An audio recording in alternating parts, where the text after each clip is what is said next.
সবসময় এরকম প্রচণ্ড ভিড় থাকে। আমাদের পার্বতীপুরের মতো নয়, পার্বতীপুর থেকে অনেকই উন্নত।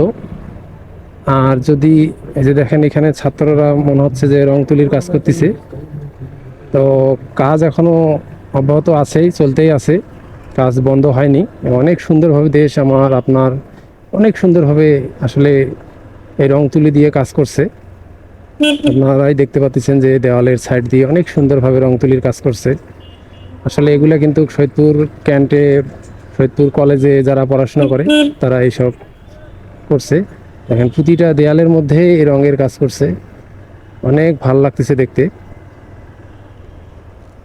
অনেক সুন্দর, অনেক সুন্দর।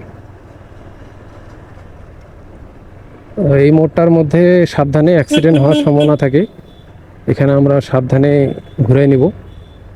অনেকে এখানে অ্যাক্সিডেন্ট করে কিন্তু।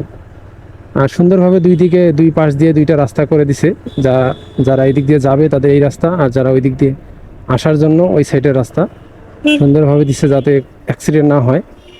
কারণ এই রোড কিন্তু সব সময় যানজট থাকে, যার কারণে এই সিস্টেমটা করে রাখছে যাতে কোনো ধরনের অ্যাক্সিডেন্ট না ঘটে।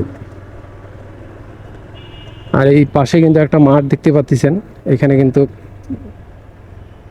ফুটবল খেলা বলেন, ক্রিকেট খেলা বলেন, সবাই কম বেশি এখানে দেখেন জায়গা নেই, এতগুলো লোক এখানে খেলতেছে।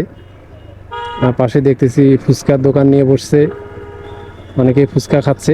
আর এই যে দেখেন ছাত্ররা কি সুন্দরভাবে সৈয়দপুরের রং তুলি দিয়ে রং দিয়ে কাজ করছে, অনেক ভালো লাগতেছে। আসলে প্রতিটা রাস্তার দুই সাইডেই কিন্তু এরকম রঙের কাজ করছে। আর রাত্রের বেলা আসলে কিন্তু অনেকটা ভাল লাগে এই লাইটগুলো যখন জ্বলে।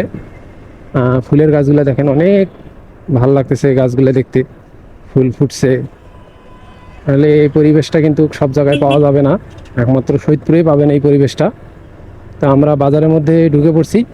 তো ভিডিওটি আজকে এই পর্যন্তই। আল্লাহ পাক আপনাদের ভালো রাখুক, সুস্থ রাখুক। আল্লাহ হাফেজ। আসসালামু আলাইকুম ওয়া রাহমাতুল্লাহি ওয়া বারাকাতুহু।